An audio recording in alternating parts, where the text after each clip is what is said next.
নমস্কার, সকল ভক্ত বন্ধুদের সাদর আহ্বান জানাই বেদান্ত দর্শন ফেসবুক পেজে।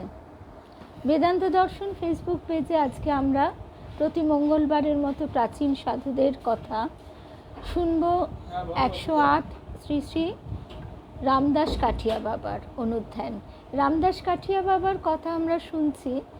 গত সপ্তাহে আমরা যেখানে শেষ করেছিলাম সেখানে সাধক তিনি কিভাবে তার স্ত্রী মুখে স্বীকার করছেন যে মহামায়ার মায়া অতিক্রম করা ভয়ঙ্কর কঠিন, তার কৃপা না হলে সেইটি অতিক্রম করা যায় না।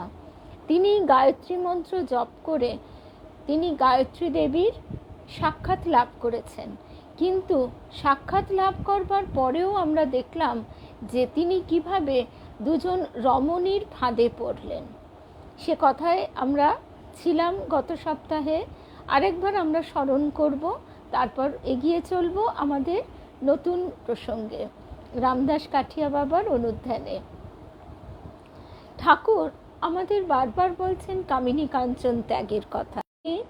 লক্ষ্মী দে, রুমা, সকল ভক্ত বন্ধুদের শুভ সন্ধ্যা জানাই। আরেকটি কথা জানাই, সেদিন আমরা পাঠেও বলেছিলাম, পরম পূজনীয় নিশীথ মহারাজজি তিনি লিখেছেন মেসেজে, আমরা খোঁজ নিয়েছিলাম তো, তা তিনি একটু ভালো আছেন, এখন একটু ভালো বোধ করছেন। আমাদের সকলের আন্তরিক প্রার্থনা মহারাজজির শরীর যেন সুস্থ থাকে, মায়ের কৃপায় তিনি যেন আবার আগের মতন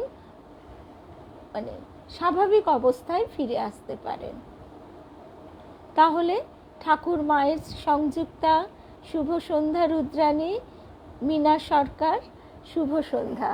ঠাকুর মায়ের শ্রী চরণে সাষ্টাঙ্গ প্রণাম নিবেদন করে শ্রী গুরুদেবকে স্মরণ করে আমরা শুরু করছি আজকের প্রসঙ্গ। মহাসাধক শ্রী শ্রী রামদাস কাঠিয়া বাবা, তারও চরণে সাষ্টাঙ্গ প্রণিপাত। নিশ্চয়ই রুমাদি, আমাদের সকলের তাই প্রার্থনা। শুভ সন্ধ্যা শর্মিলা ত্রিবেদী, রূপশ্রী, মিনুদি, রুমাদি, শুভ সন্ধ্যা। তাহলে আর দেরি না করে আমরা চলে আসি আজকের প্রসঙ্গে। আমরা যে কথা বলছিলাম যে মহাসাধক তিনিও, শুভ সন্ধ্যা ভারতীদি, শুভ সন্ধ্যা লক্ষ্মী, রুম্পা, যে আমরা এটাই বলছিলাম যে মহাসাধক তিনিও শ্রীমুখে স্বীকার করছেন যে মহামায়ার কৃপা ছাড়া এই আকর্ষণ ত্যাগ করা সম্ভব নয়, কামিনী কাঞ্চন।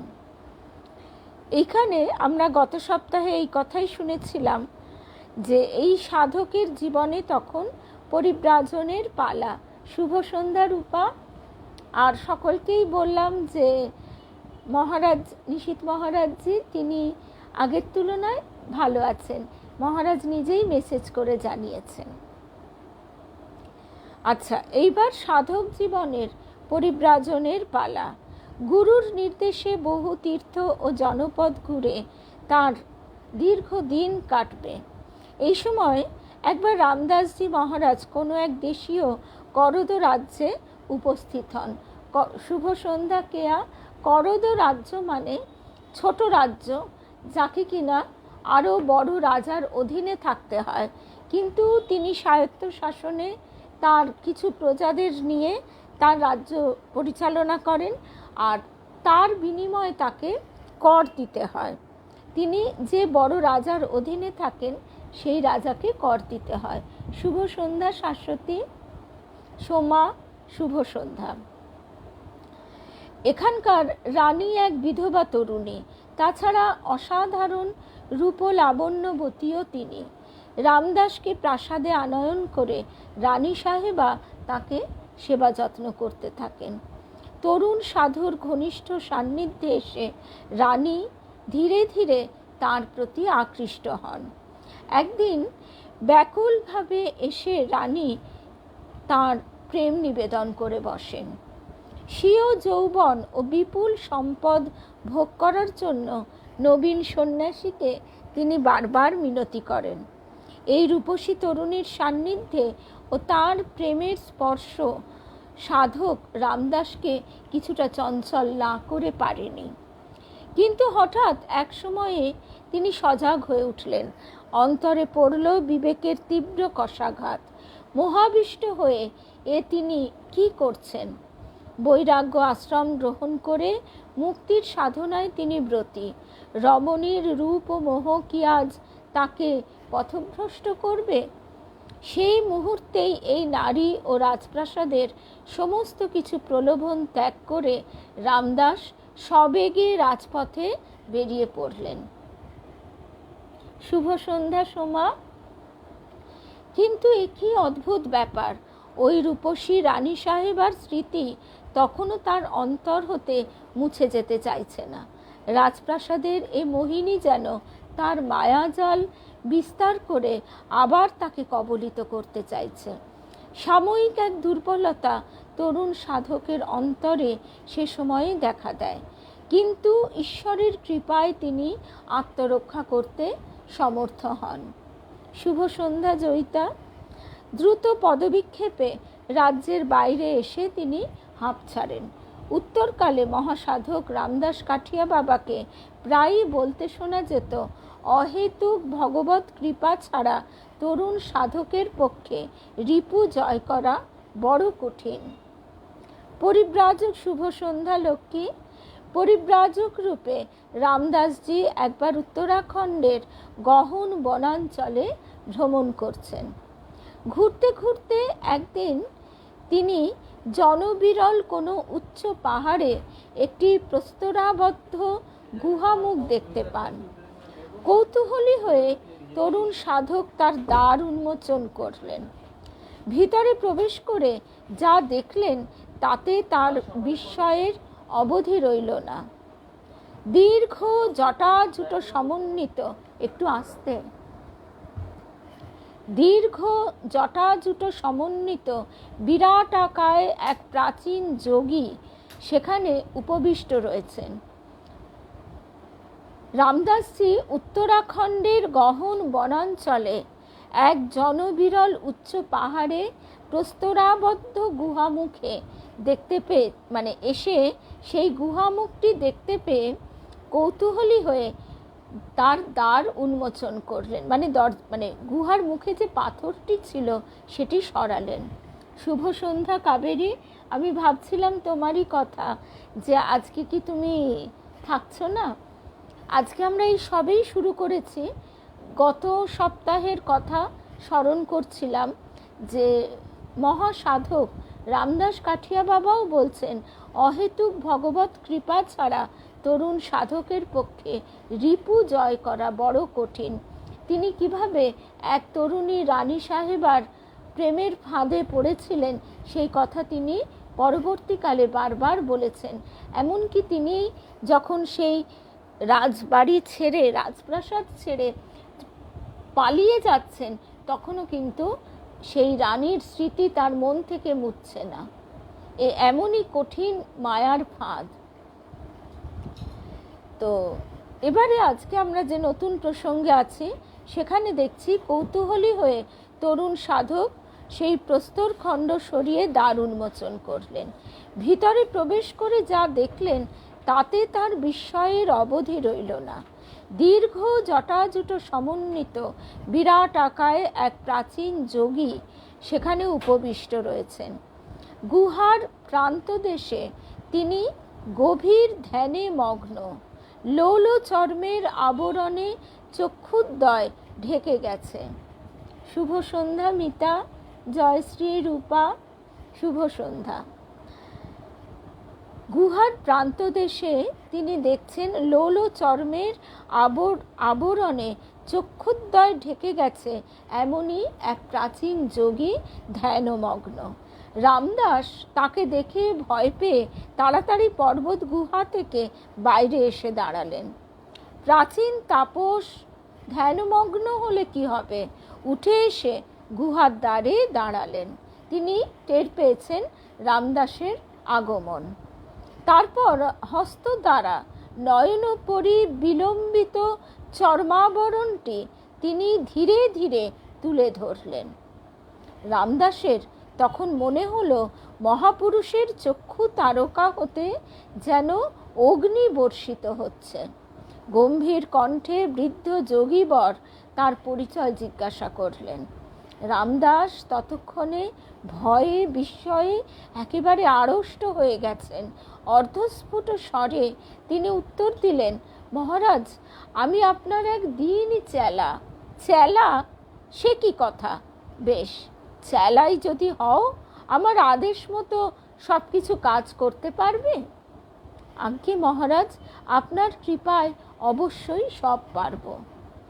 গুহার নিকটেই এক সুগভীর পার্বত্য খাদ, এক খরস্রোতা নদী তার উপর দিয়া গর্জন করতে করতে ছুটে চলেছে। বৃদ্ধ সাধু নিম্নে অঙ্গুলি নির্দেশ করে বললেন, যদি চেলাই হয়ে থাকো তবে এই মুহূর্তে আমার আদেশে ওই জলস্রোতে ঝাঁপ দিয়ে পড়ো।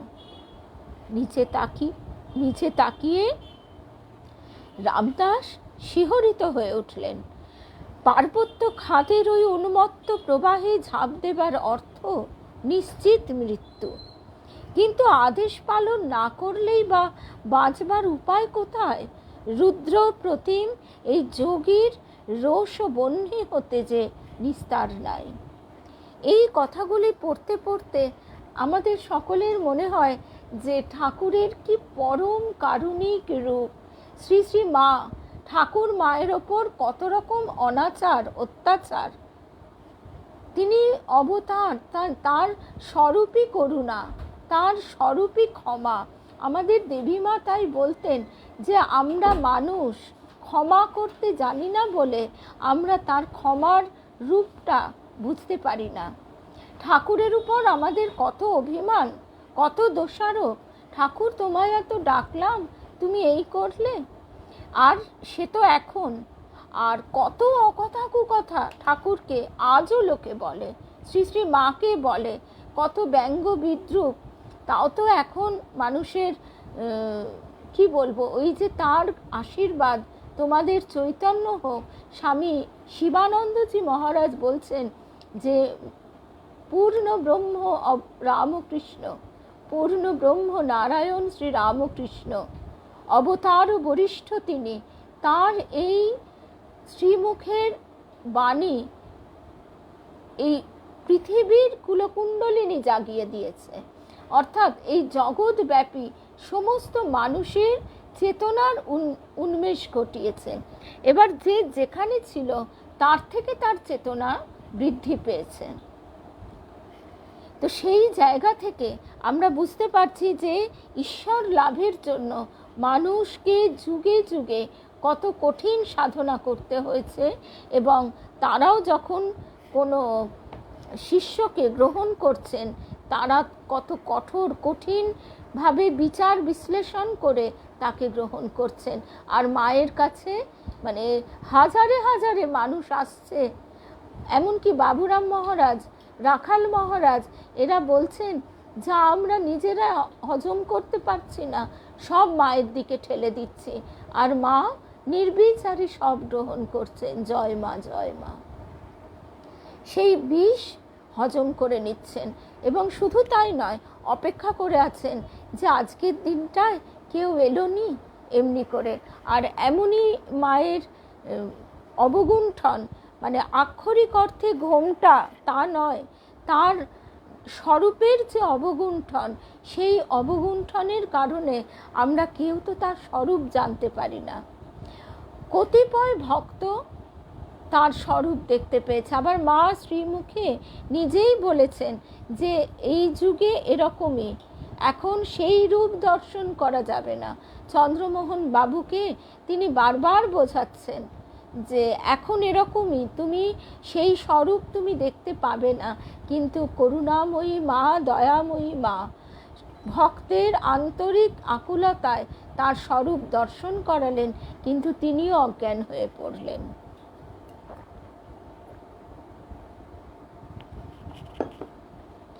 এই সমস্ত সাধকদের জীবন কাহিনী। শুভ সন্ধ্যা, সকল ভক্ত বন্ধুদের শুভ সন্ধ্যা জানাই। এই সব অনুধ্যান ভক্ত, এই সাধক জীবন অনুধ্যান করতে করতে তখন আমরা বুঝতে পারি যে আমরা কত সৌভাগ্যবান, আমরা কত কৃপা তার লাভ করেছি। তিনি আমাদের ওই যে ধর্ম, অর্থ, কাম ও মোক্ষ সব কিছু তিনি আমাদের প্রদান করছেন।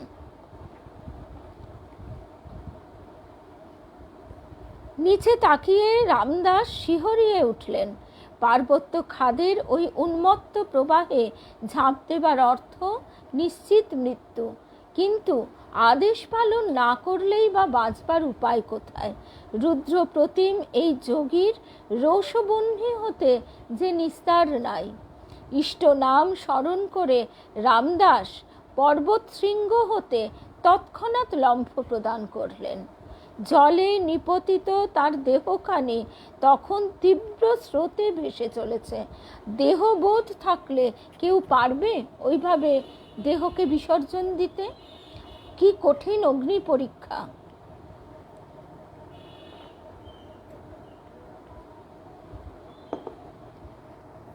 এই সময়ে হঠাৎ এক মহা অলৌকিক কাণ্ড সংঘটিত হতে দেখা গেল।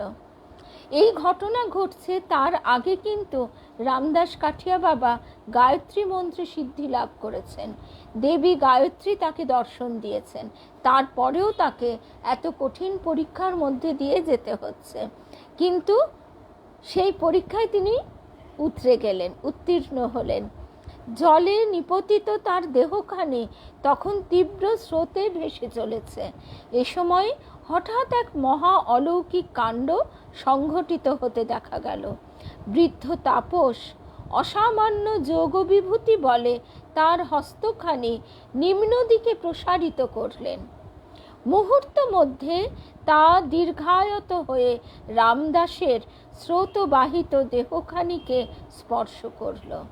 আমরা যখন শ্রী শ্রী রাম ঠাকুরের অনুধ্যান শুনেছিলাম কৈবল্যনাথ, তখনও ঠিক এমনই কথা শুনেছিলাম যে তিনি যখন একেবারে প্রথম অবস্থায় তার গুরুর দেখা পাচ্ছেন রাম ঠাকুর, তখন তার গুরু তাকে হঠাৎ এইভাবে দীর্ঘ হস্ত প্রসারিত করে তাকে ফল এনে দিলেন। তারপরে যোগীরাজ শ্যামাচরণ লাহিড়ী, তার ক্ষেত্রেও তাকে শ্যামাচরণ লাহিড়ীকে খেতে বলছেন তার গুরু, কিন্তু শ্যামাচরণ লাহিড়ী বুঝতে পারছেন না অত দূর থেকে তিনি কিভাবে খাবারটা নেবেন। তিনি দোনামনা করছেন যে উঠে গিয়ে নিতে হবে। তখন তার গুরুও তাকে ওই দীর্ঘ হস্ত প্রসারিত করে ওই ফলটি এনে দিলেন।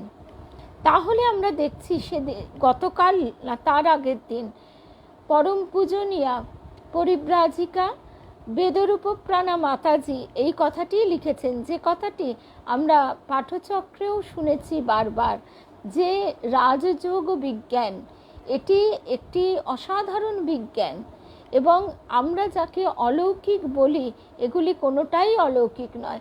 মাতাজি খুব সুন্দর করে বুঝিয়ে দিয়েছেন যে এই যে আজকে আমরা ওলা উবের ধরছি, এটাও কি অলৌকিক নয়?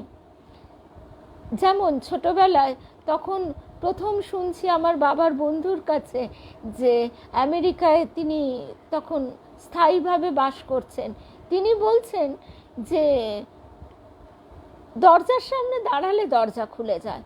না, হাঁ করে শুনতাম যে এমন অলৌকিক কাণ্ড, বাড়িয়ে বলছে না তো? ঠিক তেমনি আমরাও যদি এইগুলি অনুশীলন করি, হয়তো আমরা এক জন্মে পারবো না, কিন্তু এই বিজ্ঞানকে অস্বীকার করার কোনো জায়গা নেই। এইগুলি সিদ্ধাই, কিন্তু এই শক্তি লাভ হবেই সাধক সাধনা করতে করতে, তার হস্তগত হবে, কিন্তু এই সিদ্ধাই দ্বারা ঈশ্বর লাভ হয় না। আর মহাযোগী মহাসাধক যারা, তারা এগুলি খুব প্রয়োজন ছাড়া ব্যবহারও করেন না। মুহূর্ত মধ্যে তা দীর্ঘায়ত হয়ে রামদাসের স্রোতবাহিত দেহখানিকে স্পর্শ করল। যোগশক্তির বিস্ময়কর ক্রিয়া এখানেই শুধু থামেনি, তৎক্ষণাৎ যোগীর হস্তের আকর্ষণে ভাসমান দেহখানি শূন্যে উত্থিত হয় ও তাকে একেবারে গুহার দ্বারে এনে দাঁড় করিয়ে দেয়। ভয়ে বিস্ময়ে রামদাস তখন একেবারে বিমূঢ় হয়ে গেছেন। সম্মুখে দণ্ডায়মান যোগীবরের ক্রোধোদ্দীপ্ত রূপটি কিন্তু আর নাই। তার প্রসন্ন মধুর হাসির রেখা ফুটে উঠেছে মুখখানিতে। রামদাসকে আশীষ জানিয়ে তিনি বলতে লাগলেন, বৎস, তুমি চেলা হবার যোগ্য, এটা ঠিকই। তোমার কল্যাণ হোক, সদ্গুরুর কৃপায় অভীষ্ট পূর্ণ হোক, কিন্তু এখান থেকে তুমি অবিলম্বে প্রস্থান করো। এই অঞ্চল ঋষিদের এক বিশেষ তপক্ষেত্র, এখানে তুমি আর অবস্থান করো না। এই যে স্থানগুলি আজকে মানুষের স্থূল বিজ্ঞান মানুষকে যেভাবে তার নাগরিক সভ্যতাকে বিস্তৃত করেছে, স্থূল জাগতিক বিজ্ঞানই তো মানুষকে এগিয়ে নিয়ে গেছে। সেই কারণে এই যোগীরা তাদের অসুবিধা হচ্ছে বলে, তাদের ডিস্টার্ব হচ্ছে বলে তারা কিন্তু সরে গেছেন এই সব স্থান থেকে। অথবা কখনো আমরা একথাও শুনি যে তারা একটি অন্য ডাইমেনশনে থাকছেন। যেমন আমরা জ্ঞানগঞ্জের কথা শুনেছি, ডেরা ডান্ডা উঠাও বলা মাত্র চোখের নিমেষে সব অদৃশ্য হয়ে গেল। তা এই রকম এই জায়গাটিকেও আমরা শুনছি যে একটি বিশেষ তপক্ষেত্র। সাষ্টাঙ্গ প্রণাম জানিয়ে রামদাস ধীরে ধীরে যোগীর সাধন স্থল হতে নিষ্ক্রান্ত হন। পরিব্রাজনের পর্ব এবার শেষ হয়। রামদাস এরপর দেবদাসজি মহারাজের সঙ্গে মিলিত হন। দেবদাসজি মহারাজ রামদাসজির গুরু। গুরুদেবের একনিষ্ঠ সেবায় তিনি আত্মনিয়োগ করেন। শক্তিধর আচার্যের নিরন্তর সাহচর্য ও সাধন নির্দেশে রামদাসের আধ্যাত্ম জীবনে ক্রমে এক বিরাট রূপান্তর সাধিত হতে থাকে। দেবদাসজি পূর্বাশ্রমে ছিলেন অযোধ্যা প্রদেশের অধিবাসী। নিম্বার্ক শাখার অন্তর্ভুক্ত এক অসামান্য যোগীর কৃপাদৃষ্টি তার উপর পতিত হয়। তারপর বহু বৎসর তপশ্চর্চার পর এই কঠোর তপা সাধক অপরিমেয় যোগ শক্তির অধিকারী হন। রামদাস জ্বালামুখী গমনের পথে যখন দেবদাসজির চরণাশ্রয় গ্রহণ করেন, তখনই তিনি এক বহু বিশ্রুত যোগী। পরিব্রাজনের সময় কিছুকালের জন্য উভয়ের ছাড়াছাড়ি হয়। তারপর আবার শুরু হয় গুরু ও শিষ্যের জীবনে ঘনিষ্ঠ যোগবন্ধনের এক বিচিত্র অধ্যায়। দেবদাসজির যোগবিভূতি ও কৃপালীলা শিষ্যের সামনে পরপর উদ্ঘাটিত হতে থাকে। গুরুদেব দেবদাসজি কোনো কোনো সময়ে একাদিক্রমে একই আসনের উপর 6 মাস কাল জড় সমাধিতে মগ্ন থাকতেন। দিনের পর দিন তার এই কাণ্ড দেখে তরুণ শিষ্য রামদাসজির বিস্ময়ের সীমা থাকত না। 6 মাস!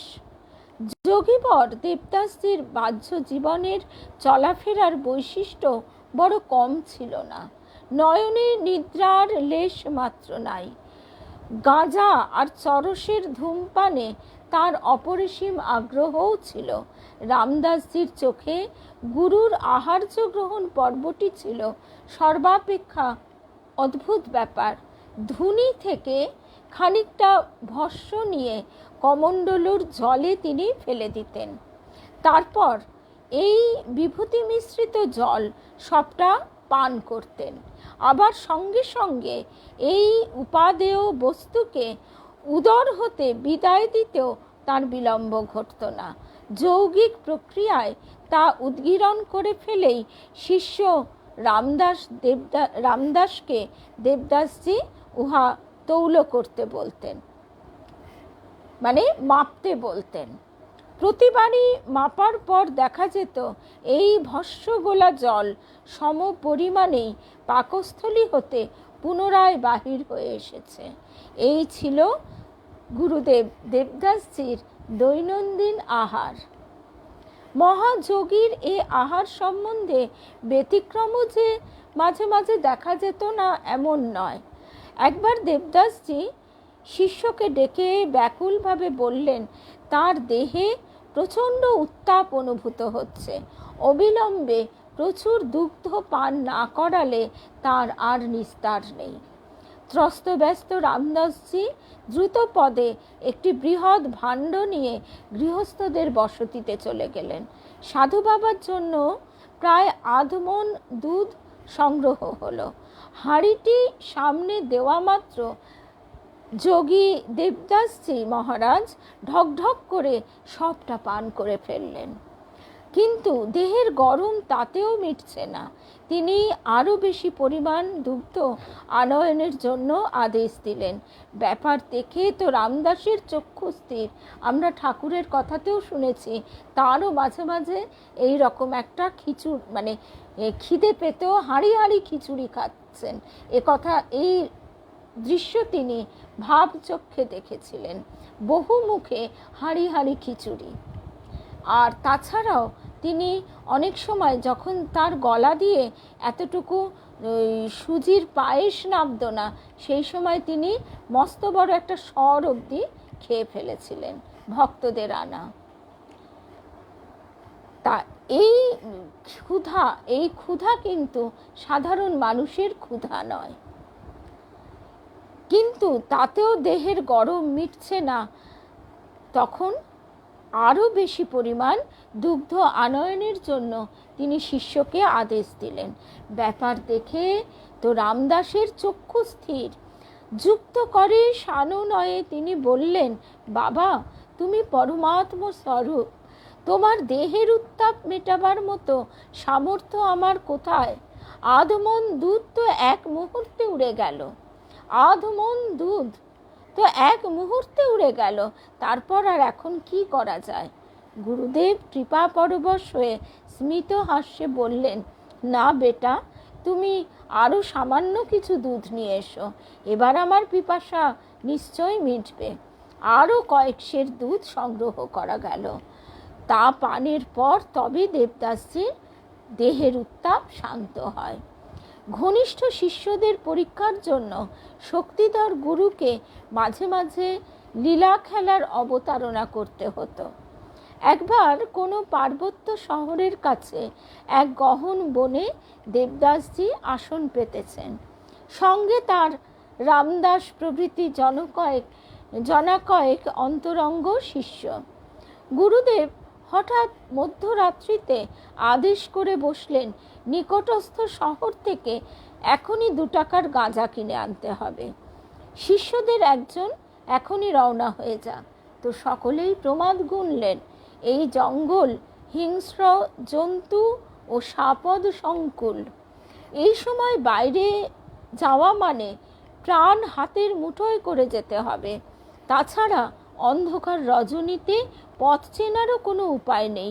নিঃসম্বল সাধুদের কারো কাছে কোনো টাকা কড়িও কিছু নেই। এই গভীর রাত্রে শহরে গেলে কেই বা ভিক্ষা দেবে? শিষ্যের দল নতশিরে চিন্তামগ্ন। কিন্তু রামদাস দৃঢ় চিত্তে তখনই উঠে দাঁড়ালেন। গুরুদেবের আদেশ পালনের জন্য তিনি প্রস্তুত। দেবদাসজি প্রসন্ন হয়ে বললেন, বেশ বাচ্চা, তবে তুমিই যাও। টাকার জন্য তোমার কোনো ভাবনা নেই। শহরে পৌঁছানো মাত্র একটি লোক তোমায় 2 টাকা দেবে, তাই দিয়ে তুমি গাঁজা কিনে আনবে। অরণ্য পথ অতিক্রম করে রামদাস শহরে পৌঁছলেন। এই কঠিন সাপদ সংকুল অরণ্য পথ তিনি গুরু ইষ্ট স্মরণ করতে করতে পার হয়ে গেলেন। রাস্তাঘাট জনশূন্য। শহরে পৌঁছে দেখছেন গৃহস্থ ও দোকানিদের ঘরে আলো নিভে গেছে। কিছু দূর অগ্রসর হয়ে রাস্তার একটি বাঁক ফিরতেই তিনি দেখলেন কাছেই একটি ঘরে প্রদীপ জ্বলছে। দরজায় করাঘাত করা মাত্র এক ব্যক্তি তাড়াতাড়ি বাইরে বেরিয়ে এলেন। এই নিশীথ রাত্রে সাধুর দর্শন পেয়ে তার যেন আনন্দের সীমা পরিসীমা নেই। প্রণাম করে যুক্ত করে সে জানালো আজ তার পরম সৌভাগ্য। সকাল থেকেই সে সজল নয়নে সংকল্প করে আছে যে কোনো সাধু যদি আজ কৃপা করে তাকে দর্শন দেন, তবে তিনি যে 2টি টাকা তুলে রেখেছেন সাধুর নাম করে তাকে ভেট দেবেন। সারা দিন এই প্রতীক্ষায় তার দিন কেটেছে। এই গভীর রাত্রে অপ্রত্যাশিতভাবে ভগবান বুঝি সাড়া দিয়েছেন। অপ্রত্যাশিতভাবে তার দরজায় এসে দাঁড়িয়েছেন এক সাধু। টাকা 2টি নিয়ে রামদাস গুরুদেবের জন্য গাঁজা কিনলেন। এইবার তাকে ফিরতে হবে। সামনে আবারও সেই ঘোর অন্ধকারময় বনপথ। ঠান্ডাও পড়েছে প্রচণ্ড। রামদাসজি গুরু সেবার সঙ্গে সঙ্গে প্রসাদী গাঁজা সেবনেও আজকাল বেশ কিছুটা অভ্যস্ত হয়েছেন। এইবার একটা কাণ্ড হলো। তিনি ভাবলেন এর থেকে 1 ছিলিম গাঁজা আলাদা করে নিয়ে 1 কলকে এখানেই টেনে গেলে ক্ষতি কি? করলেনও তাই। কিন্তু আমরা জানি যে গুরুকে, ঈশ্বরকে, ইষ্টকে কিছু নিবেদন করতে গেলে অগ্রভাগ দিতে হয়। অগ্রভাগ তিনি যদি নিয়ে নেন সেটি উচ্ছিষ্ট হয়ে যায়। কিন্তু রামদাসজি ছিলিম উড়িয়ে তৃপ্ত মনে ধীরে ধীরে বনপথ দিয়ে গুরুর কাছে এসে উপস্থিত হলেন। দেবদাসজি মহারাজের পদপ্রান্তে গাঁজার পুটুলিটি রাখা মাত্রই গুরু শ্লেষাত্মক কণ্ঠে বলতে লাগলেন, ওরে, গুরু সেবা কি শিষ্য এমনি করেই করে? ভোগের অগ্রভাগ আগে নিজে নিয়ে তারপর তা গুরুকে নিবেদন করছিস? এ শিক্ষাই বুঝি এতদিনে হয়েছে? রামদাস বিস্ময়ে ভয়ে ততক্ষণে হতবাক হয়ে গেছেন। এতক্ষণ তিনি এত কঠিন পরীক্ষায় উত্তীর্ণ হলেন, শেষে কিনা তীরে এসে তরি ডোবে। যে কথা কেবল শোনা ও জানা ছিল, আজ তা তার ধৃতিতে মানে ধারণায় অনড় হয়ে বসে গেল। এইটাই হচ্ছে কথা। আমরা অনেক কথা শুনি, পড়ি, মনেও রাখি, কিন্তু ধৃতিতে অনড় হয়ে বসে না। এইটি হচ্ছে প্রকৃত বিশ্বাস বা যথার্থ জ্ঞান। তিনি বুঝলেন গুরুদেব অন্তর্যামী ও মহাশক্তিধর। তার সদা জাগ্রত দৃষ্টি অবলীলায় যে কোনো জাগতিক বাধা, যে কোনো দূরত্বকে অতিক্রম করতে সক্ষম। ভীত কণ্ঠে জোর হাতে তিনি মার্জনা চাইলেন। তিনি অবোধ শিশুমাত্র। শ্রী গুরুর মহিমা আজও তার অন্তঃসত্ত্বায় ফুটে ওঠেনি। বারবার সখেদে বলতে লাগলেন। দেবদাসজি মহারাজ এবার প্রসন্ন হয়ে বললেন, ঠিকই, তুমি নিতান্ত বালক মাত্র, তাই আজকের এ অপরাধ ক্ষমা করা গেল। কিন্তু জেনে রাখবে, প্রকৃত সদ্গুরুর দৃষ্টি থেকে সামান্যতম চিন্তাটুকুও কখনো গোপন করা যায় না। আজকে এই অবধিই শুনলাম, কারণ এরপর আমরা চলে যাব একদম অন্য প্রসঙ্গে। এখানে গুরু শিষ্যের যে গভীর সম্পর্ক এবং সদ্গুরুর যে অন্তর্যামিত্ব, সেই সব কথা আমরা শুনলাম। এরপর রামদাস তার গুরুজির সঙ্গে পাঞ্জাবের কোন এক তীর্থের দিকে চলেছেন। সেখানে লাহোর নগরীর কাছে উভয়ে আসন পেতে বসলেন। তারপরে কি হলো সেই প্রসঙ্গ আমরা আগামী সপ্তাহে শুনব। আজকে এই অবধি শুনলাম। আগামীকাল বুধবার আমাদের মাতৃময় কাটবে সারা সন্ধে। তাহলে আজকের মতো শুভরাত্রি। জয় রামকৃষ্ণ, জয় রামকৃষ্ণ, জয় রামকৃষ্ণ।